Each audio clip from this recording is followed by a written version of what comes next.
How is everybody this morning? Good deal. Everybody ready for Thanksgiving? Got it all cooked? No? All right. Well, welcome to our time of worship today. I forgot to put my mic on. I'll do that in a minute. Can y'all hear me okay? It's good to have you in worship today. It's good to see you. I hope you I hope you brought the Holy Spirit with you, right? We don't come to church to see Jesus, right? Everybody say right. Because why?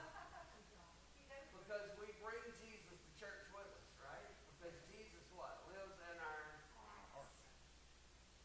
Say it louder. All right. Okay. Good deal. So we're on the same page.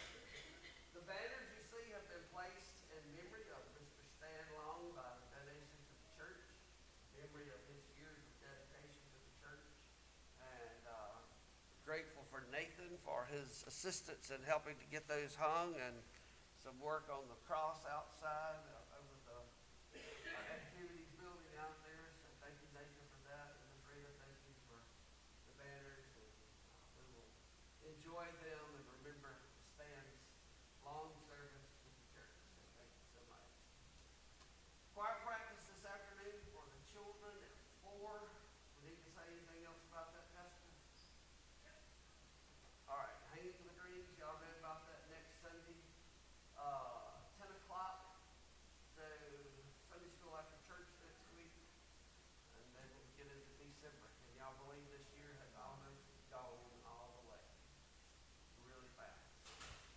Let us pray together. Lord, we thank you for your love and grace, for the countenance of your Spirit that abides with us day by day, and for this privilege that is ours to gather in this holy time of worship. So sing these our acts of adoration and praise, may they be acceptable unto you. In the name of Christ we pray. Amen.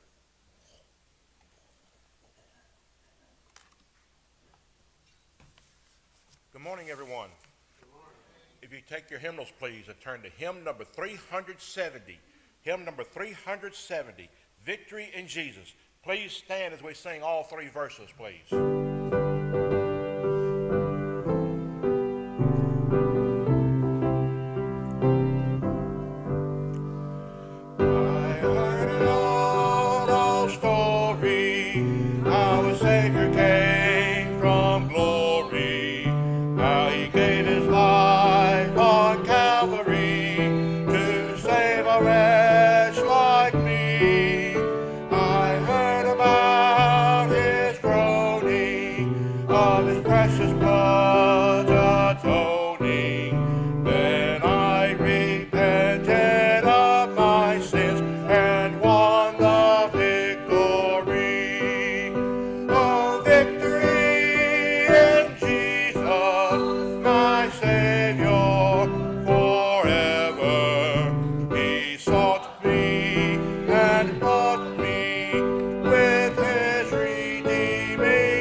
With his redeeming blood, he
I believe in God the Father Almighty, maker of heaven and earth, and in Jesus Christ, his only Son, our Lord, who was conceived by the Holy Spirit, born of the Virgin Mary, suffered under Pontius Pilate, was crucified, dead, and buried.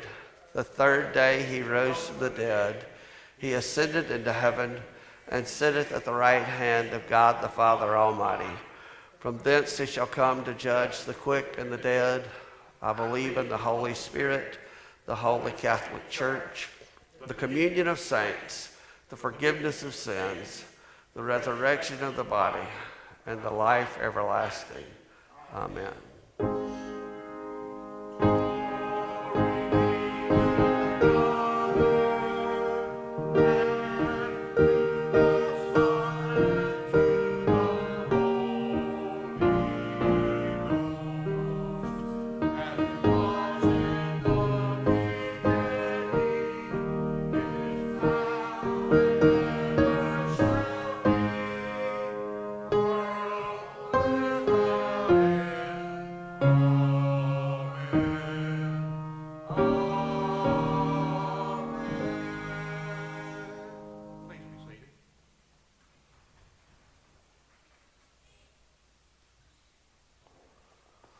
What prayer concerns do we have to share this morning? We received a message this morning from Miss Melinda Bowen that says, please add Ronnie to your personal church prayer list. A few days ago, the old callus came off his toe, resulting in a wound back in daily wound care and weekly wound care visits. They did an MRI. It shows he has osteomyelitis in the tip of his toe. He's going in for a surgery consult on the 5th. So if y'all be praying for Johnny. All right, thank you. Any others? Need to have travel nurses for all those that are traveling to and from during the Thanksgiving holiday. Yeah, thank you. A lot of travels. Any others? Wendy Smith, one of our teachers at PBS, she's out on extended leave with some neurological and kidney issues. Okay. All right, thank you.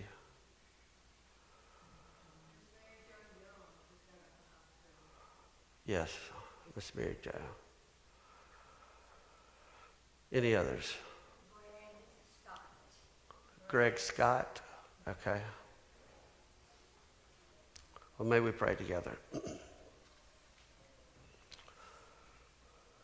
It is our joy as brothers and sisters in Christ to come to this time and place, a time and a place that we've set apart for worship of you, to come and to be still, to listen,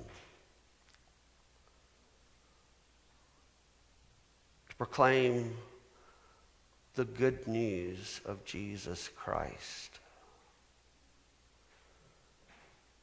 to support and be supported as brothers and sisters in Christ,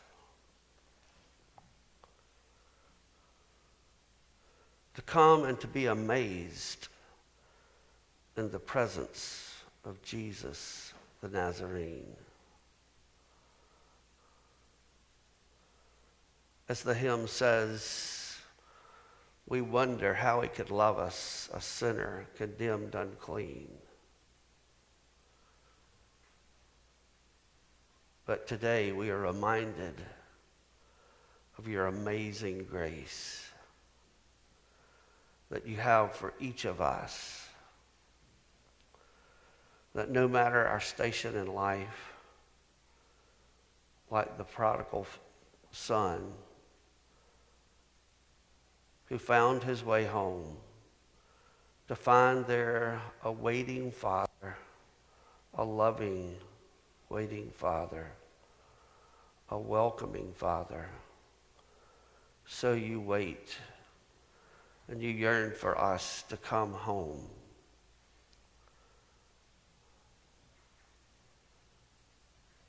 May we take the steps that we need day by day to continually be making our way home. to be in service to your kingdom work in all that we do.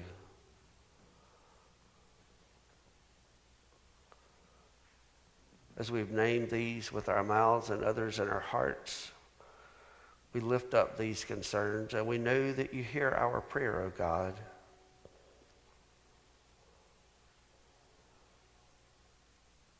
May we be fed by the sustenance of your Holy Spirit, strengthened and nurtured day by day as we make our way in your kingdom work. Transform our minds and our hearts by the power of your Spirit, that we may be one in the Spirit. Watch over us and guide us, that all that we are and do may be about your kingdom work. We ask this in the name of Jesus, who taught his disciples to pray, saying, Our Father, who art in heaven, hallowed be thy name. Thy kingdom come, thy will be done, on earth as it is in heaven. Give us this day our daily bread, and forgive us our trespasses, as we forgive those who trespass against us. And lead us not into temptation, but deliver us from evil. For thine is the kingdom, the power, and the glory forever. Amen.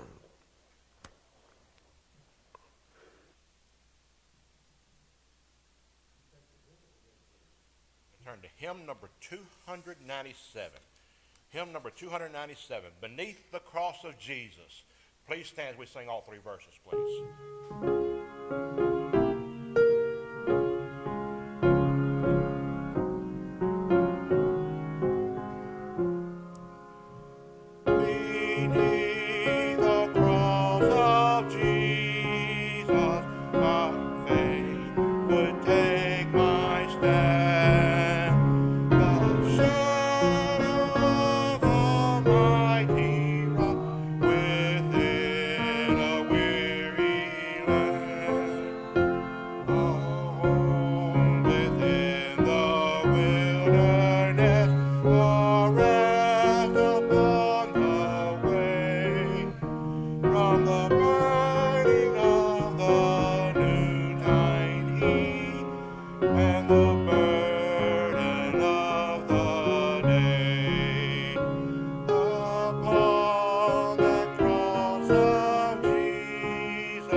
With grateful hearts, we come to offer these, our gifts of tithes and offerings, to your storehouse. I pray that you'll consecrate the gift and the giver to your service. In the name of Christ we pray. Amen.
You not going to join us this morning, Reese? I need some help. There's a bunch of women down here. I'm all by myself. Come on.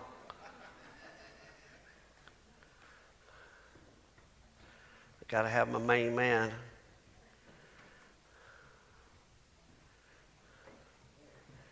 Yeah. Come sit over here by me. Say, hey, girls. Say, hey, girls. So tell me are y'all in school this week? No, why not? It's Thanksgiving break. What are you thankful for, that you're out of school? Huh? What are you thankful for? What is Thanksgiving? What are we celebrating Thanksgiving? Do you remember? Somebody tell us what we celebrate at Thanksgiving. How did it start? What are they teaching today? I was taught that when the Pilgrims came over and the Indians were helping us learn how to find food, because we weren't too good at it, and the Indians and the Pilgrims got together and they celebrated Thanksgiving. That's kind of, am I kind of close? So, if you want to find some food today, what do? Go to the grocery store, right? Yeah. So, anybody grow a garden at their house? Nobody? Y'all know what a garden is? You ever seen corn growing out in the field? Or tomatoes? Yeah? Okay, so you have some understanding of gardening then, right? So you know a little bit about it. So when you grow a garden and you get to pick it, Mr. Mike will tell you that he's thankful when the deer don't get all of his peas and his butter beans and stuff, all right? We can be thankful for a lot of different things. I'm thankful for my new friends at Adams, and y'all are teaching me a lot and helping me to get in shape a little bit so I can run and play with you. You like to run and play? You? Yeah, I do. So what are you thankful for this morning? Mom and Daddy? Yeah? All right. Well, this week, since you're out of school, you got a lot of time to think about what you're thankful for. And we'll talk more about that later. But let's pray together this morning and give God thanks for the many gifts that he's given to us. Lord, we thank you for the many gifts that you give us. We thank you that we can have a thankful heart and joyful heart. Be with us in this week. In the name of Christ we pray. Amen. All right, thank you all.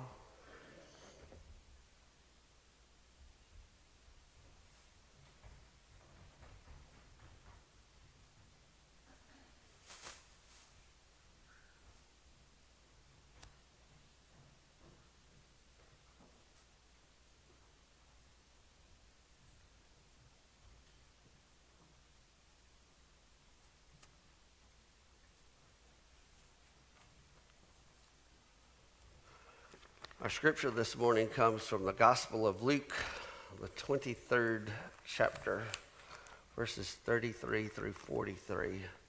I invite you to hear the reading of God's holy word. Would you stand, please? When they came to the place which is called the Skull, there they crucified him, and the criminals, one on the right and one on the left. And Jesus said, Father, forgive them, for they know not what they do. And they cast lots to divide his garments. And the people stood by watching, but the rulers scoffed at him, saying, He saved others, let him save himself. If he is the Christ of God, his chosen one. The soldiers also mocked him, coming up and offering him vinegar, and saying, If you're the king of the Jews, save yourself. There was also an inscription over him, This is the King of the Jews. One of the criminals who were hanged railed at him, saying, Are you not the Christ? Save yourself and us. But the others rebuked him, saying, Do not fear God, since you are under the same sentence of condemnation. And we indeed justly, for we are receiving the due reward of our deeds. But this man has done nothing wrong. And he said, Jesus, remember me when you come into your kingdom. And he said to them, Truly, I say to you this day, you will be with me in paradise. The word of God for the people of God. Thanks be to God.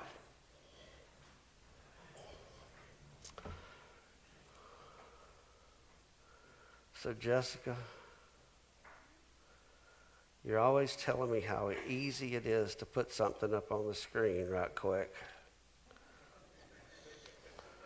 Let's try it.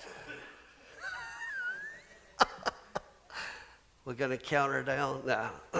So, while she's doing that, if she can, if she can't, we'll wing it anyway.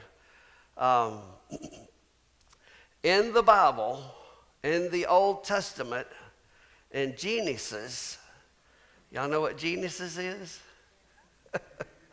You know, the first ball game was in Genesis, right? In the beginning, God created the heaven and earth, right? In the beginning, right? In the beginning, right? Okay, come on. You got it?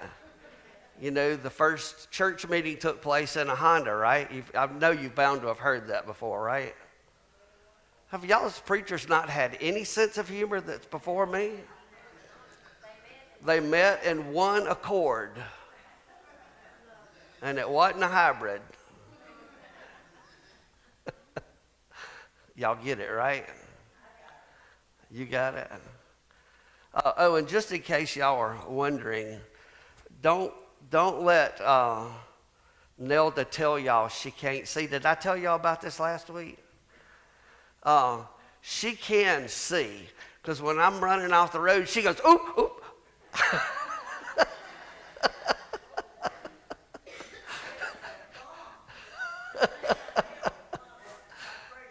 No, she does have some problems visually, but she can see more than I thought she could. Because I turned the self-driving off in the car the other day, and I didn't catch it with my hands. I mean, we were in the edge of a parking lot, and it ran out in the parking lot a little bit, and she let me know it was not controlled. So, is it going to work, Jess? That picture up on the screen. Can you put it up there? The one I just sent you.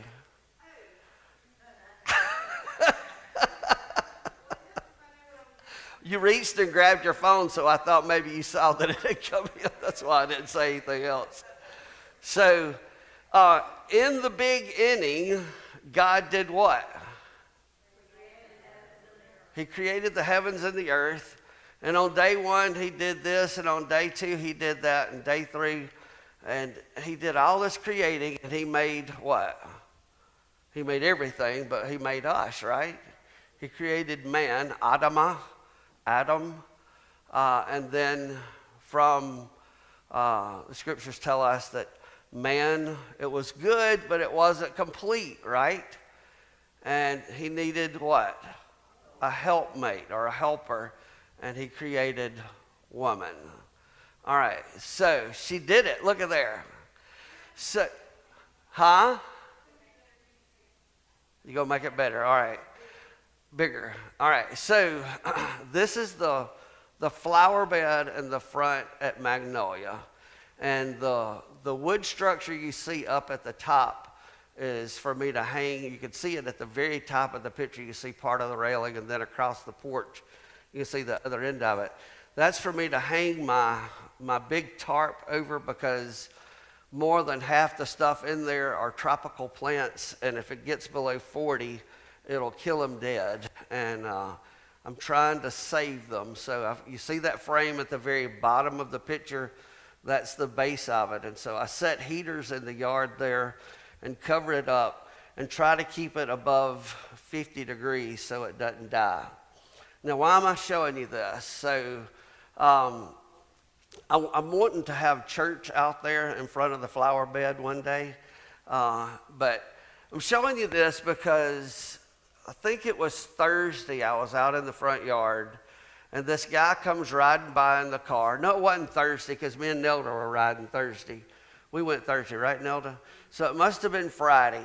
And this guy pulls up, and he stops, and he rolls his window down, and he says, It looks like the Garden of Eden here. It is beautiful. And he said it just like that. Beautiful. The Garden of Eden. And I thought, wow. Now, immediately the temptation was to think, how great am I that I did this, right? You know how that is? Any of y'all, you know, it's easy for us to let our heads get big and blown up, you know, how much we've done and how good a job we've done. All I did was plant it and water it a little bit and fertilize it some, right? God really did all the growing and stuff though, right? And then Dr. Luke, he was walking to the fellowship hall to have breakfast. They do breakfast at 8:30, and I came out about the time he was walking by, and he said, "It looks like the Garden of Eden around here." And I thought, it's a lot of Garden of Eden talk this week. A lot of Garden of Eden talk. Tell me what your understanding of the Garden of Eden is. What was it like? Perfection. Peaceful. Quiet. Beautiful.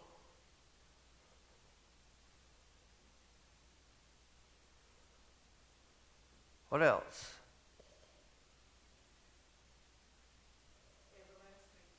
Everlasting. What? Internally? Eternally, yes. What? Self-sustaining. Well, in that God made it, yes. What else? Old olive trees. What else? What? Fig trees. Dogwoods. Home to Adam and Eve.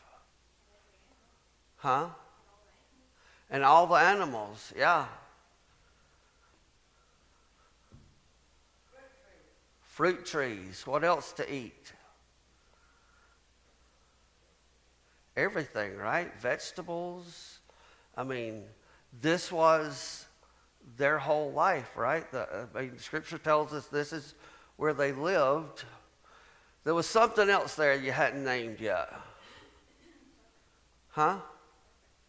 The serpent, yeah. Temptation. God says, I give you all of this, and you can eat from any of it, right? Have your fill. Eat all you want. You're never going to gain any weight. You're going to always look young and beautiful. Just don't eat of the tree of good and evil, the forbidden fruit. Eat everything else you want. It'll always look beautiful. Just don't eat of the tree of good and evil. What happens if you eat of the tree of good and evil? Imagine Eve asked Adam that, right? What do you think happens if we take a bite, just a little bite? You make the devil happy, Rita says. So, the devil comes along and says, he ain't going to know. He's taking a nap, right? Just take one bite. It's not going to make any difference. Right? Temptation. We all got it, right? Yeah?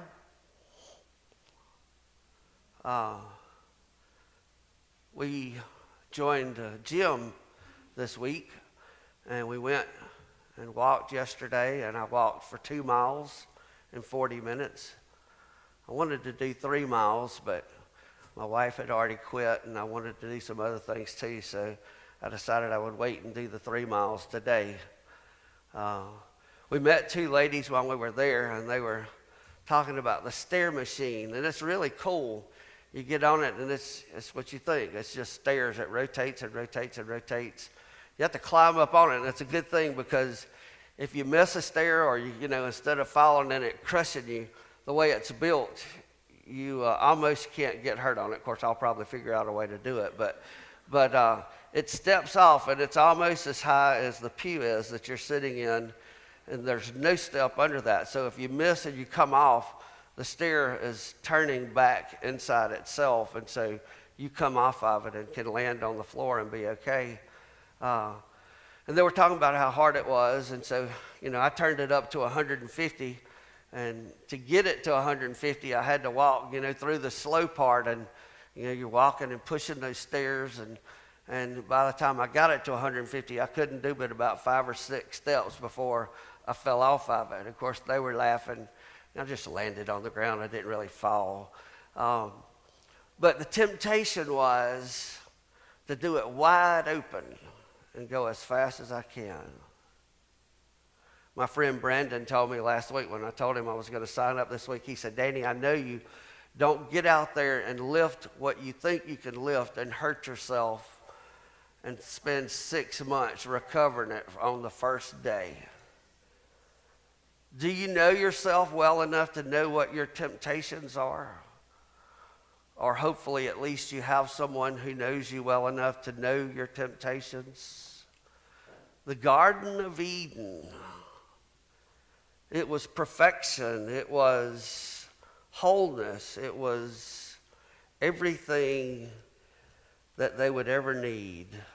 A protected place, a place that they dwelled with God, beautiful and lush. All kinds of fruits and vegetables and animal companions. The garden of life is described as a beautiful relationship with God. Unity and beauty, abundance, fullness, until it wasn't. And that was our doing. Remember, I told you last week that I found the Garden of Eden, right? In the 3rd grade. Remember that story? My mother asked me not to look.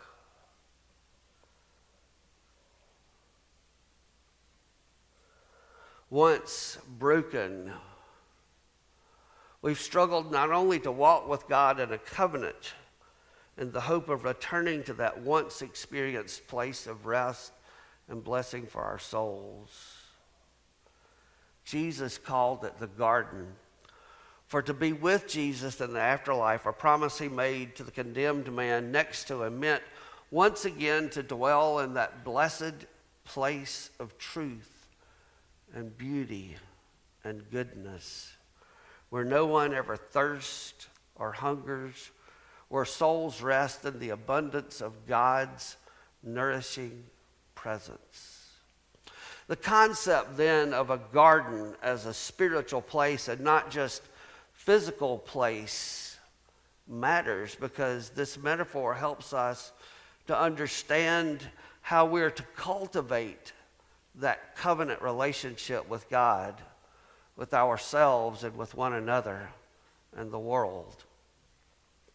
We're to till and keep the covenant so that our lives bear fruit, that the seeds of the covenant are in our heart and scattered with our actions throughout every generation. That is how our garden grows. This is how God has a people. Your garden is your spiritual life, embedded and planted within you. Within your heart, you have what it takes to be a beautiful and unique human being. When nurtured and watered by God's word, we hope to reach our potential. In a sense, we all harbor a landscape of the soul within us that we must take responsibility for. So how does your garden grow? I used to aggravate my wife years ago. She soon learned to not let it bother her because, she de-ammonetized me. Took my ammunition away. I used to say, Mary, Mary, quite contrary, how does your garden grow? And she'd get so mad, and I never really understood it, but I did it because it was so much fun. Mary, Mary, how contrary, how does your garden grow? So how does your garden grow? It's like saying, how is it with your soul? An invitation to look inward spiritually, to examine our life and our devotion to God and to one another.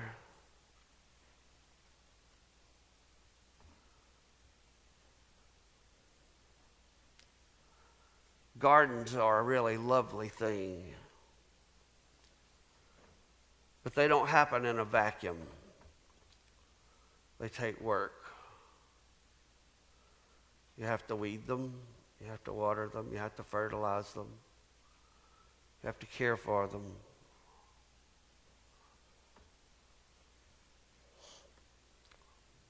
But also, where you see the greenery, where it stops in the bed that I made, that was pretty much the end of the old garden. When I dug this up, when I tilled this, I tilled up about 40 brick that used to outline this garden, pretty much where you see, except it stopped where the green is there at the front. We'd been here for 7 years when I did this, and there hadn't been anything there but weeds and grass. So I know for 7 years there had not been a garden there. And I'm pretty sure for 7 years before that there hadn't been a garden. Probably for 17 years before there hadn't been a garden. But at some point, there was evidence that at some point there was a garden there of some sort, of some type. The beautiful thing about gardens or one of the beautiful things about a garden is that you can restore it. You can start over. It can be lost to the weeds. You could go in and you can weed it and you can till it, and it can come back to life. The master gardener tells us we can have life if we seek, if we knock. In Jesus' interchange with the criminal on the cross beside him, the man admits his just condemnation and seeks for Jesus' blessing, asking Jesus to remember him when he comes into his kingdom. And what does Jesus say to him? Do you remember? Anybody? Truly, truly, today you will be with me in paradise. Jesus' reply is significant because of his powers of restoration. His answer confirms his identity. His kingdom is Eden. He is the King of kings, the master of the garden, the creator of all, the Lord of heaven and earth. While this metaphor from Genesis and Luke help us to understand something about Jesus, it also helps us to understand something of the nature of our true relationship with God, of how we could go about cultivating our lives in ways that nourish that landscape within your soul. We all have it. Addie has it. Reese has it. Danielle has it. Jeffrey has it. Doug has it. We all have that landscape, but it has to be nourished. It has to be tended. So, how does your garden grow?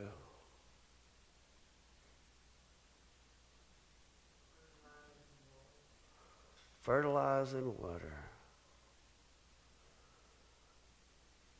Is it full of weeds and stones?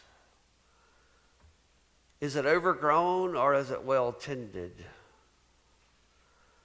How often do you spend time in prayer with God, in study of the scriptures, in personal time with Jesus? How rooted is your heart in Him?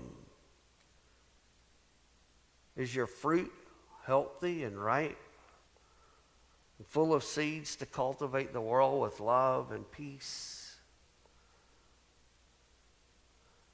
Perhaps this is the question that we need to ask when we think about discipleship. Simply this: how does your garden grow?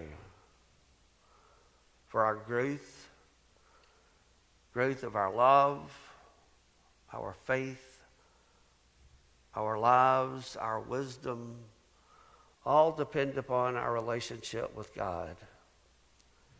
And Jesus calls to each and every one of us and He says, walk with me. You know the hymn, right? That tells us the name of God? Andy? Right? Andy walks with me, and He talks with me, and He tells me I am His own.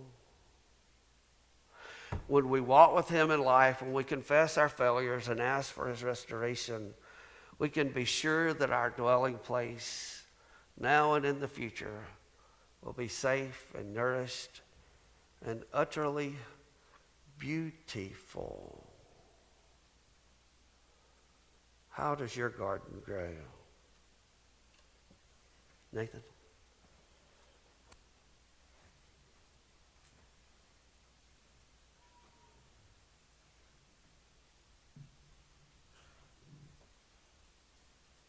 Our closing hymn this morning is hymn number 301. Hymn number 301. Jesus, keep me near the cross. Please stand as we sing the first and the last verse, please.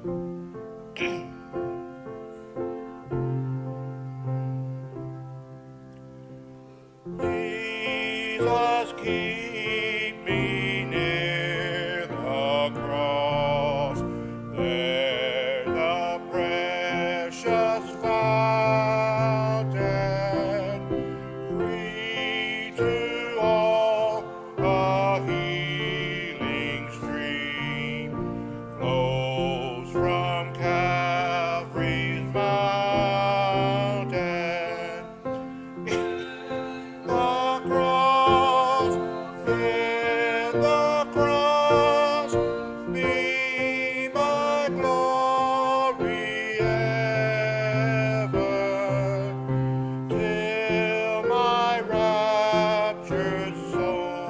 Shall find rest beyond the river. Near the cross I'll watch and wait, hoping, trusting ever, till I reach the golden strand, just beyond the river. In the cross, be my glory ever, till my raptured soul shall find rest beyond the river.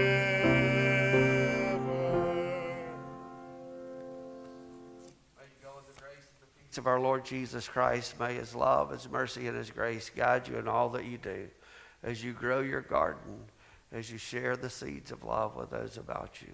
Go in His peace. Amen.